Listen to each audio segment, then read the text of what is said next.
Now, well, I want to talk about the access, but you mentioned how cheap it is.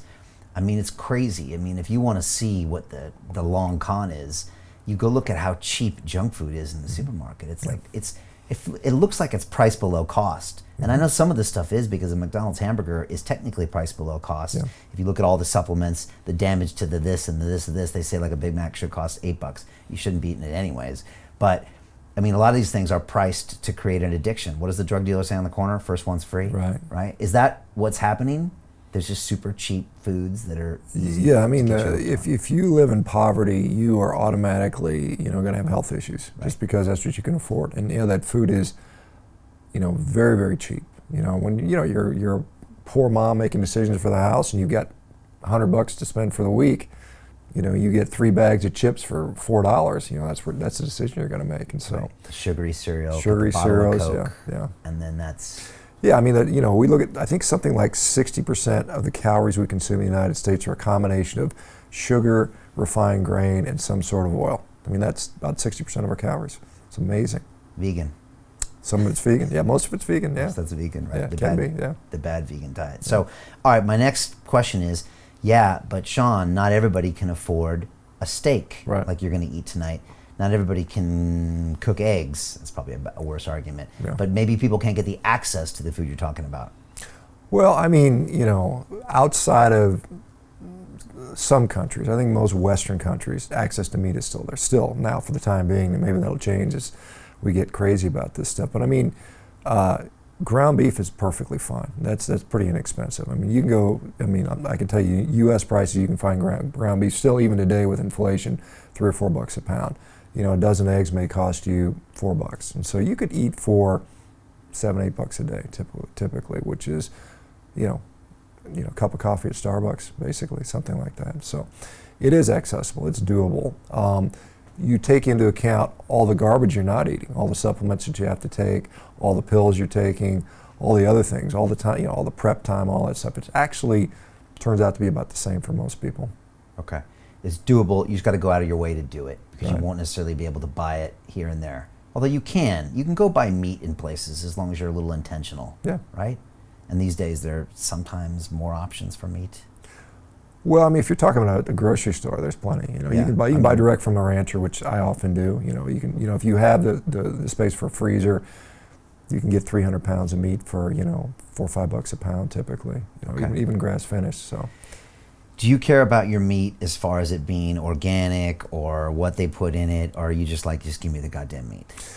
Mostly the latter, but I'll put some caveats here. I like to enjoy what I eat, and I think certain meat tastes better than others. But I think it's important to realize that the data we have, the human data we have, comparing, say, grass-finished steak versus grain-finished steak, is not significantly different. There's no real.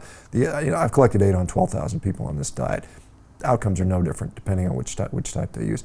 Now, I will say from an environmental impact standpoint, there are some very good and compelling arguments to consume meat that's been pastured a certain way. That is to say, high density grazing with rotational, frequent rotation and movement of the cattle.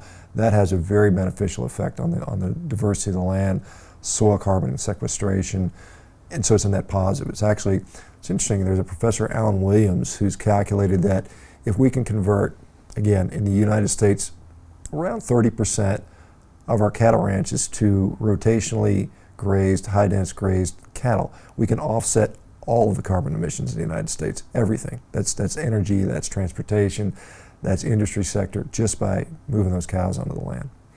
So a more efficient use of that land. Yeah.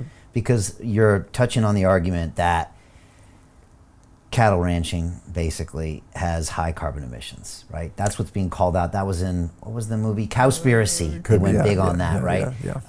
And they went heavy on it's hurting the environment, which is just another thing for the vegans or certain people to talk about. So let's talk about that. Yeah, so if we look at what's currently being claimed. So right now, based on a 2006 study called Livestock's Long Shadow, they calculated that cattle emit 18% of worldwide greenhouse gases. Now, they corrected that number down to 14.5 because of a guy named Frank Mitlotter, who's out of UC Davis, and he said, hey, look, you're doing a life cycle assessment. You're not measuring direct emissions, and so they correct that number down. But the true number is 5%. So 5% of worldwide emissions are coming from livestock in general, cattle making up about 60% of that. They didn't, and they said 14% comes from the transportation industry and 14% come from cows. The transportation industry, they didn't do life cycle emission. They just looked at the tailpipe. So if they would compare tailpipe emissions from a car versus burps from a cow, it would be 14% for the car, 5% for the cows. But since they didn't do that, it's an apples to oranges comparison. Now the other thing that's important about that is the 14% is a worldwide global number. And so I live in the United States, you live in the UK. In the United States, cows are responsible for 2% of our greenhouse gas emissions because we have so much other emissions. Now if you're in Botswana, right, cows are producing a lot because there's nothing else there. There's nothing to compete with. So using worldwide numbers to dictate policy in the UK and the United States, this doesn't make sense. If every single person in the United States went vegan and we got rid of all the cows, we slaughtered all the cows and all the chickens and all the pigs and all the sheep and all the cats and dogs, the worldwide difference in greenhouse gas emissions would be less than 1%. That's every single American giving that up. So is it worth it? Clearly not. And what would the negative impacts be? Nutrient deficiencies for many people. You would have to consume more calories, so we would have to produce more calories. More monocropping, which is degradative to the land, so it's destroying the soil. So it's not a solution. Veganism, worldwide veganism, will never work. Hey, it's Brian Rose, founder of the DeFi Academy. I've told you my 4-week crypto bootcamp is amazing, but don't take my word for it. This is what my students are saying. The DeFi Academy was an amazing experience for me. It took me totally out of my comfort zone. In this course, I was challenged, I was held accountable, and pushed to do things that honestly weren't always easy. It's been phenomenal, and I can't believe we're already up on our 4 weeks. It has flown by. Going through this DeFi accelerator by far was one of the best courses I've taken. You do this course, you really get into the nitty-gritty of the activities that will make you comfortable with decentralized finance. Thank you so much to Brian and everyone at London Real and the DeFi Academy for even putting together an amazing course like this. Anybody else that wants to do it, please sign up. It is well worth the money.